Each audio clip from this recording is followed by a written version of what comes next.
physics is a description of the universe. That's what I claimed. That I'm going to go around looking at all the things that happen, and I'm going to use the scientific method, some other techniques, to describe what I see is going on. And the current state of physics, it's pretty amazing because I can describe the structure and evolution of stars. I can predict the behavior of atoms. All of these things at the cutting edge of physics. But for our course, naturally, we're going to start at the beginning, the very first idea of physics. And that idea is position.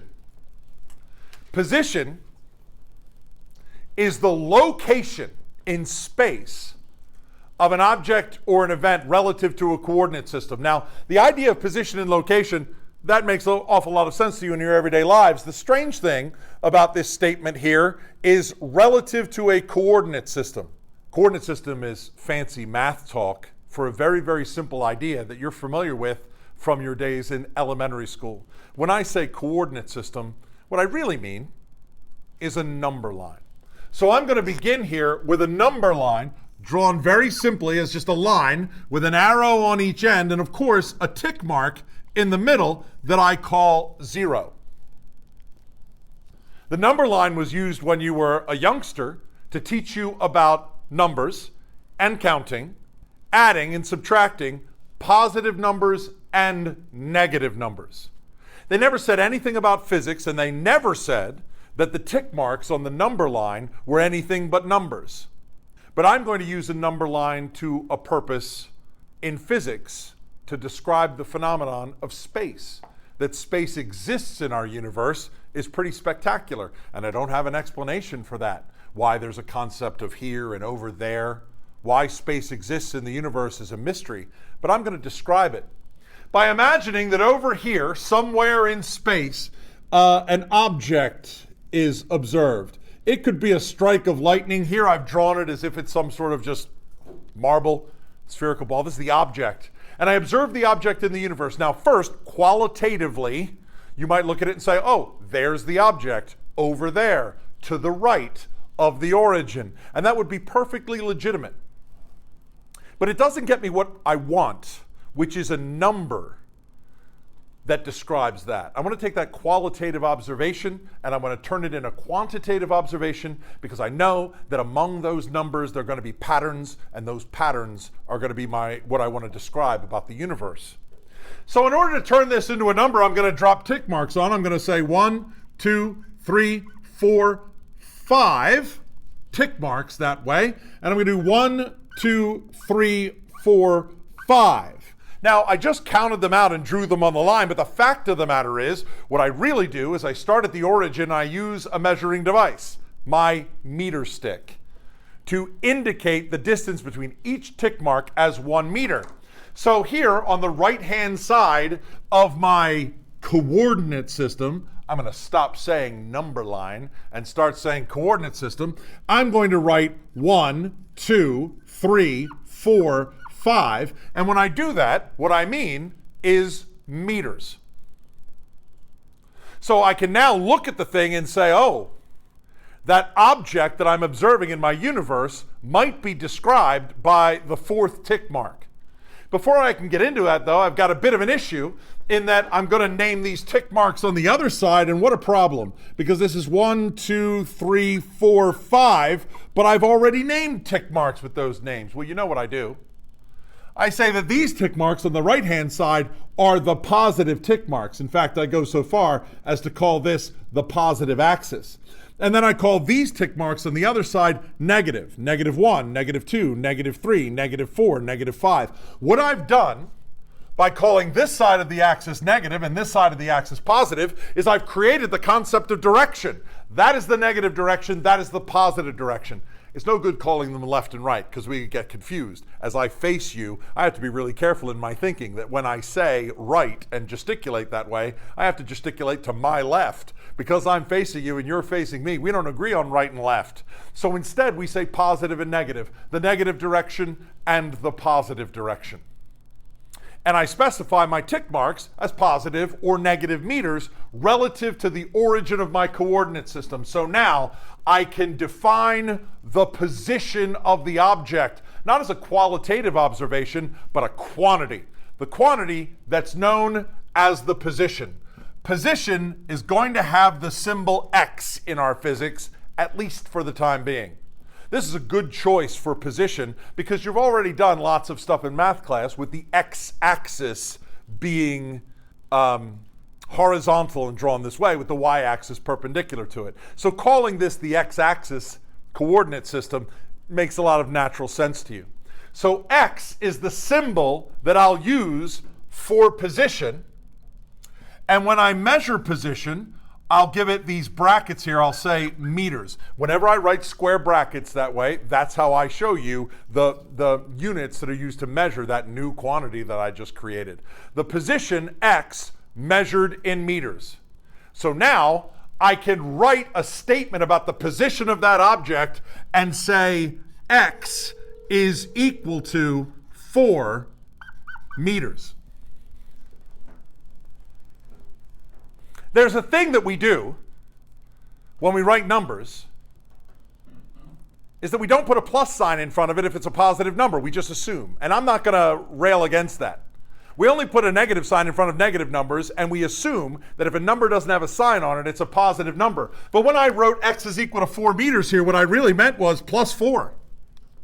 Because I don't mean the 4 tick mark to the left of the origin. No. I mean the tick mark to the right of the origin. Position is a quantity that not only has a magnitude, that's an amount, in this case 4, but also has a direction, in this case positive. When I say 4 meters, I don't mean 4 meters and that's it. I mean 4 meters in the positive direction, relative to the origin of my coordinate system. If you're really clever following along with this, you may appreciate the fact that this is a little bit of bunk, because consider, if I change the coordinate system, like if I just shift it along, for example, I just grab hold of it where it is right here, and I shift it to the right 2 ticks. Well, if I shift it to the right 2 ticks, that means that my object is going to be lined up with the 2, and the position is changed, which makes it seem like the idea of position as a number is nonsense. Well, what we have to do then is say that the concept of position requires a coordinate system for its definition. You can't have position without a coordinate system that position is measured relative to, which is why my definition says the location of an object or an event relative to a coordinate system. You have to choose where 0 is. It doesn't matter what you choose, but you have to choose so that you can name a location. But Shadi, in order for everybody to understand what I'm talking about, they need to know where my origin is. Absolutely.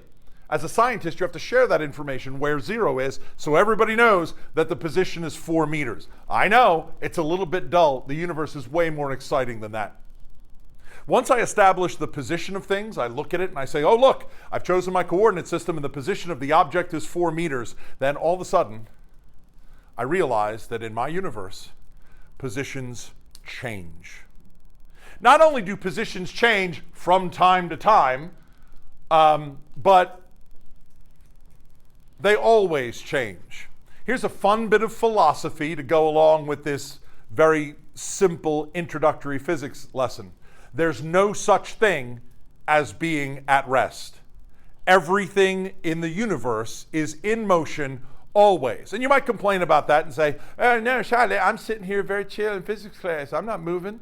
My position is what my position is forever and ever. No, you're sitting here on a desk on a planet that's orbiting the sun. Right now, you're moving at 29,000 meters per second, just in our orbit around the sun. You are in motion. Your position is changing. Everything's in motion. Even the particles inside all of those tiny, tiny little atoms are perpetually in motion all the time. Mine is a universe of change, and positions change, and I'm going to need a way to describe that. Here's what happens. I look at my coordinate system here and I see that the position is 4, and that is very satisfactory. And then I turn to you and I say some stuff about the universe. And when I look back again, I discover that the object's position has changed. The position of the object has become -2. The object's position has changed while my back was turned. and I want to describe that, I'm going to describe that with displacement. Displacement describes the change in position. Here's how I'm going to define it. The displacement will have the symbol delta x. And I know that might be new to you, but it really makes an awful lot of sense because everywhere in science, biology, chemistry, physics, the capital Greek letter delta stands for change. Put a delta in front of something and it means change. So if I put delta in front of x, where x means position, then delta x means change in position. This symbol literally is read as the change in position. And the way that I compute that is simply by subtracting the positions. Here's what I'm going to do. I'm going to take the position sometime in the future, which I'll call x. We often call this the final position. And I'm going to subtract from it a quantity that I'm going to call x0. Most often I'll say x0 when I say that. You kind of have to say it with a British accent. I'm not quite sure why. x0 or x0, if you want, is the initial position. It turns out that all change quantities work this way. All change quantities in all of science are final minus initial.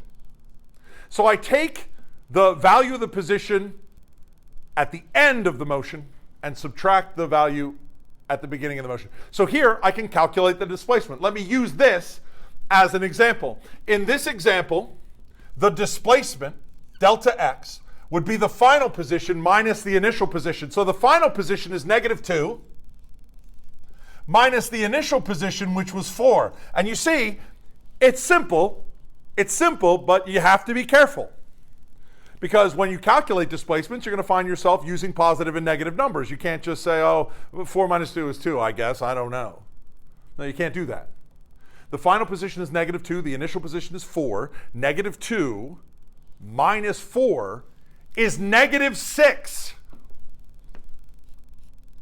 -6 meters is the displacement. So I looked at it, it was at 4 meters, I turned my back on it, I looked back at it again, it's at -2, and I calculate the displacement. I describe that change as -6 meters. Now, it's the first time you've seen this thing calculated, you might go, oh, it's nonsense. It doesn't, what does that even mean? Look, it was here at 4, and it went 1, 2, 3, 4, 5, 6. 6 meters. That's what I got, 6 meters. But what about that negative sign? Oh, look how great it is. 6 meters in the negative direction. Because position is a quantity that has a magnitude and direction, because position is a vector quantity, displacement's a vector quantity. Not only does it tell me how far, 6 meters, which is great, but it tells me in what direction, the negative direction. Charlie, I get it. I understand completely. Displacement is distance plus direction. I'm sorry, no. I'm sorry, that's not true.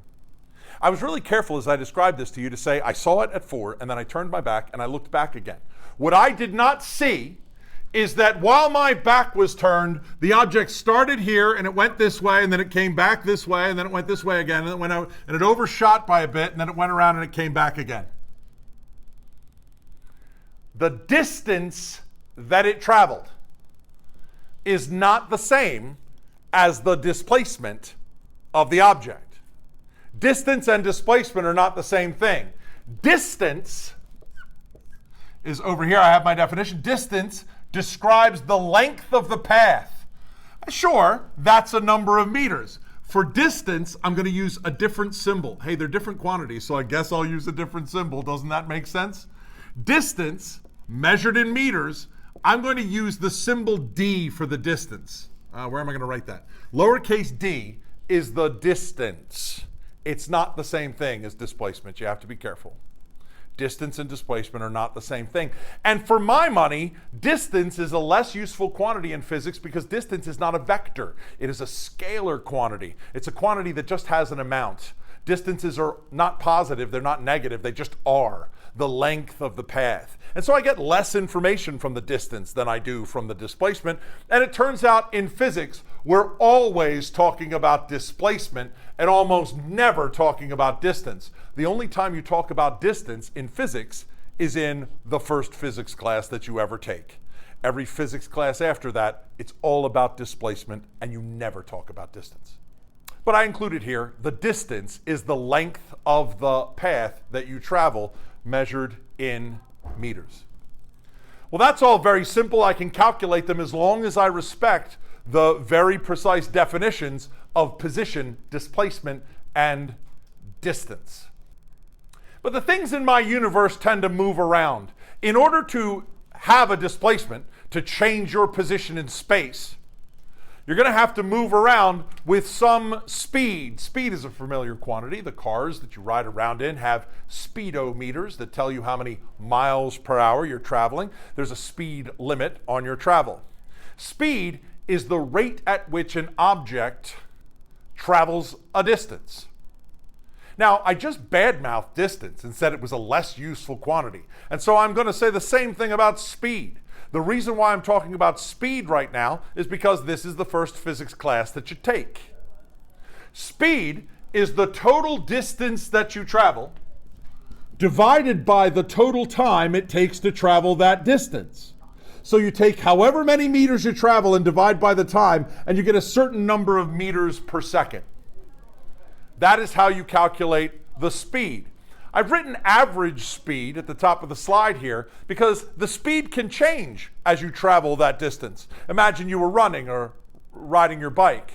When you encounter a hill, you would be moving slower, and an uphill, you'd be going slower. On a downhill, you'd be going faster. Your speed changes.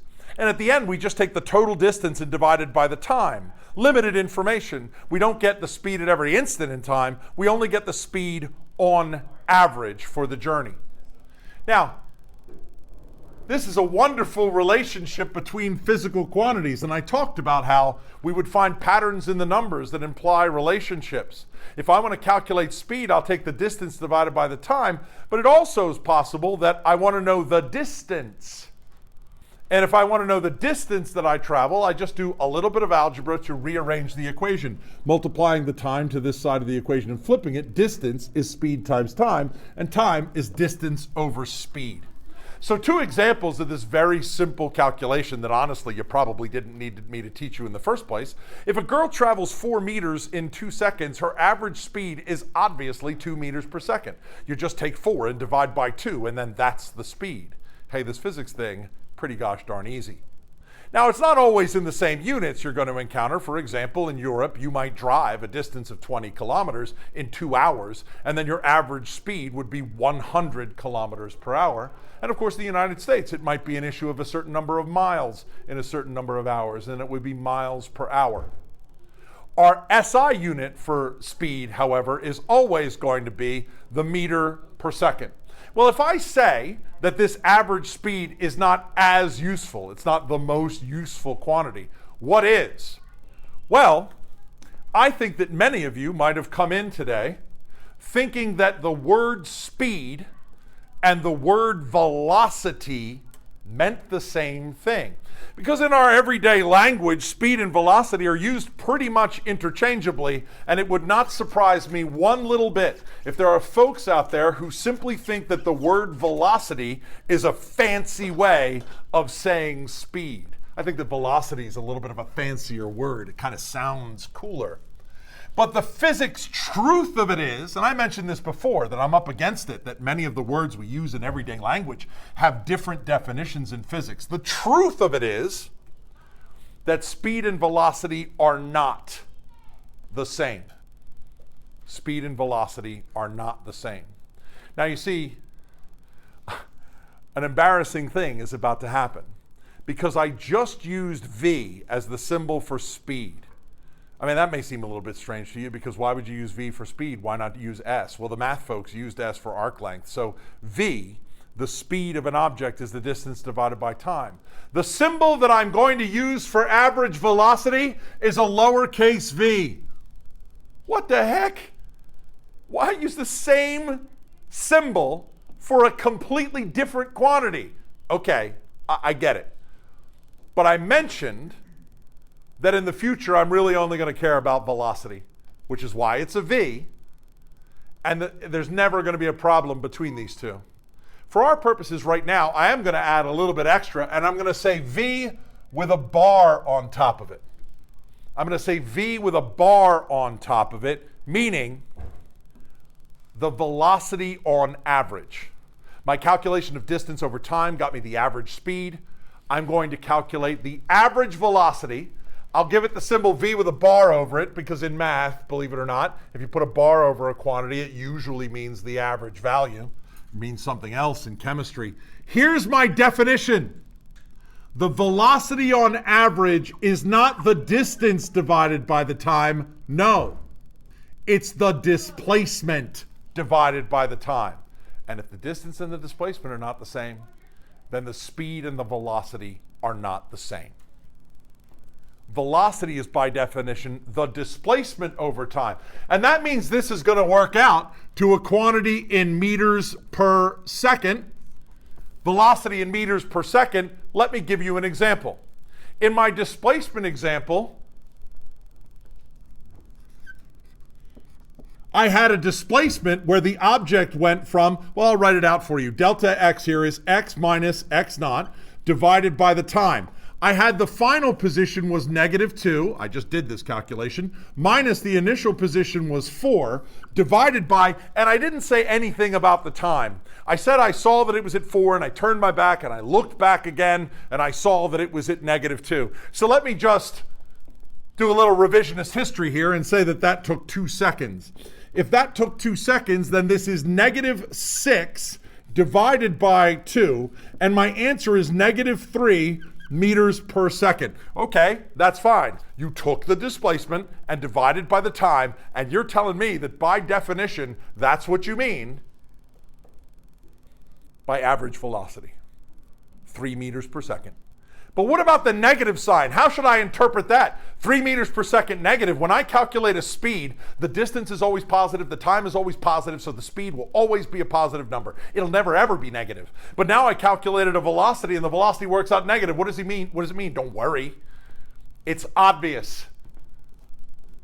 A negative velocity means I'm traveling in the negative direction, on average, in the negative direction. The negative velocity is direction. Velocity is a vector. It has not just an amount, in this case 3 meters per second, but it also has a direction, in this case negative. Here's a fun example. A girl runs 1 lap around the track, which is 400 meters. She does it in 100 seconds. Her average velocity is 0. Why? Velocity is the displacement divided by the time, which is the final position minus the initial position. I'm telling you, her velocity is 0 when she runs 1 lap around the track.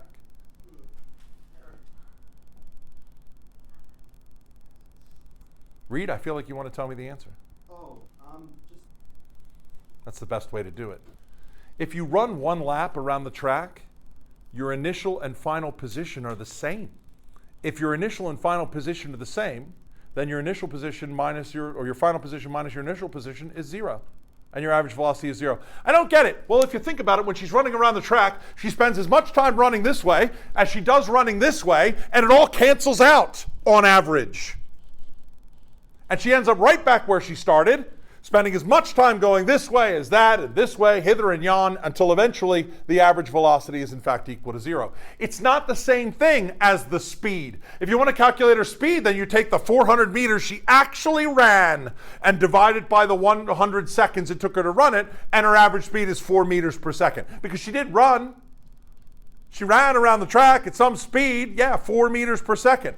but her velocity on average is equal to 0 because velocity isn't what you feel like. Velocity is according to its definition, the displacement divided by the time. You know, I can do some algebra with this equation just like I did with the speed equation, and I could write, I could solve it for delta x so that delta x was equal to the average velocity multiplied by the time, and I also could solve it, if I wanted to, for the time by doing the algebra to find that the time is delta x divided by the average velocity. So I can find whatever I want with these new quantities that I've invented: position, displacement, distance, speed, velocity. A lot of new characters right off the bat, describing motion in my universe. Describing motion using, oh, I forgot my second example here, pardon me. If I walk 10 meters to the right, which I'm calling the positive direction, and then 20 meters to the left, which I'm calling the negative direction, in 5 seconds, what would my average velocity be? Well, the average velocity is going to work out to be negative 2 meters per second. That's a bit mysterious. How do we come to that conclusion? Well, the average velocity is calculated as the change in position divided by the time. So it's the final position minus the initial position. But how do I know? It doesn't tell me what the initial and final positions are. I don't know what the positions are. It doesn't say. That's because the problem doesn't give me a coordinate system. I can't have positions without a coordinate system. So here's what I'm going to do. I'm going to say, imagine that I have a number line, just using my imagination, and I'm going to start at the origin, and I'll go 10 meters to the right, and then 20 meters to the left. Do you see that I end up at negative 10 meters? If I start at the origin, which the problem doesn't say, but I get to choose. If I start at the origin, I go 10 to the right, and then 20 to the left. Do you see? I end up at negative 10. So final minus initial would be negative 10 minus 0, which is negative 10 divided by the time, which is 5 seconds. So it'd be negative 10 divided by 5 seconds is how I come to negative 2 meters per second. Using equations to describe motion. Using equations to describe motion. But that's not the only way that I describe motion. I also can describe motion with graphs. Now, your math teachers have already done this. They show you a bunch of math equations, and then they say, well, let's look at what the graph looks like. They spend a lot of time working with graphs. Well, in physics class, we spend time talking about these new ideas and using equations, but at some point we do a laboratory and we collect data. And just like you would do in a biology class or a chemistry class, we'll make graphs of that data. So really quick, I just want to draw a graph of position versus time. I want to make a graph of position as a function of time and see what I can learn from a position time graph. I'm going to imagine that it's later on in our course, we're doing an experiment and there's a track and there's a cart on it and the cart rolls by, and we're doing a lab to investigate position, displacement, velocity of this cart as it goes. So I might make measurements of its position as a function of time and make a graph. Here, imagine that I make a graph that is position on the vertical axis and time on the horizontal axis. This is a position time graph, sometimes called a motion graph. So I observe this car and I measure its position, and I'm not going to have the car start out at 0. Instead, I'm going to have it start at some initial position right here. And then the car does something. Now, it can do anything. This graph could be as wild as my imagination. It could be curvaceous. It could do crazy things. But because it's better to avoid crazy things until later, I'm going to imagine that the position as a function of time graph for this car looks like this. I'm going to imagine that as time goes on, the position increases, increases, increases. You can see on the graph that the position changes. The position gets more and more positive. It becomes a bigger and bigger positive number. It gets further and further away from the origin. You can read a position time graph and get the position, but there's more information on this graph than just the position information. This graph also contains hidden information, when I calculate the slope of the graph, now you're already well trained to appreciate that the slope of a graph is the rise of the graph divided by the run of the graph. So I'm going to look at this graph. I don't have any data, but I can appreciate that when this graph runs, it runs for a particular amount of time. And when this graph rises, the rise in the graph is because of the change in the position. So when I compute the rise over the run, I'm computing delta x, which is the displacement, divided by t, and I've already described, by definition, that this is the average velocity. Sure, I can look at a position time graph and get the positions off the graph, but I've now discovered that also the slope of a position time graph is the velocity. I call this a graph fact. There are 3 of them. I'm going to get 2 of them today. There are 3 graph facts. The first one is the slope of the position time graph is velocity. Look at this slope. It's a positive slope, isn't it? According to how you learn slopes in math. It's a positive slope. It's a positive velocity. If it were steeper, it would be a larger velocity. If it were more shallow, it would be a slower velocity. If the slope were 0, it would be 0 velocity. If the slope were negative, it would be a negative velocity. When I look at a position time graph, I just don't see position and time. I also see the velocity. That's one type of graph that you're very likely to see in a physics laboratory. Another graph is a graph of velocity as a function of time. I want you to imagine the same experiment again. There's a track, you're watching a car roll by, and you make a graph of its velocity as a function of time. Same experiment, but that graph does not look the same. That graph is a graph of velocity as a function of time. I'll put v on the vertical axis. And I'm going to ask you to trust me that based on the way that I drew the previous graph, this graph has to look like this. The graph that I drew for position as a function of time had a constant slope. And if the slope of the graph is the velocity, then that means constant velocity. So this graph has a velocity that does not change. The velocity doesn't get bigger. It doesn't get smaller. I'm going to do something bonkers. Surely it didn't throw you off too much when I calculated the slope of my position time graph. I'm going to choose some time here along the horizontal axis and appreciate that vertically this is the velocity. And I'm going to compute the area, which is just bonkers.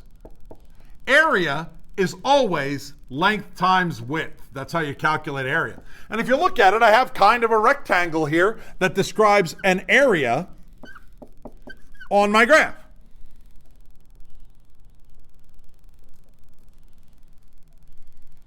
Where area is the length times the width. Well, the length times the width here is going to be the velocity on average multiplied by the time. I know it was a minute or 2 ago, and so you've probably forgotten. But the average velocity multiplied by the time is the displacement. Second graph fact.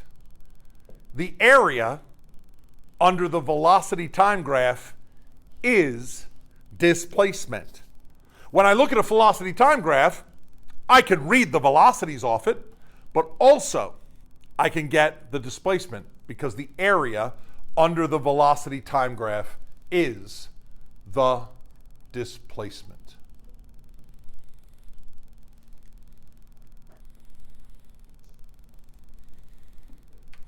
I'm about to do a little bit of extra algebra.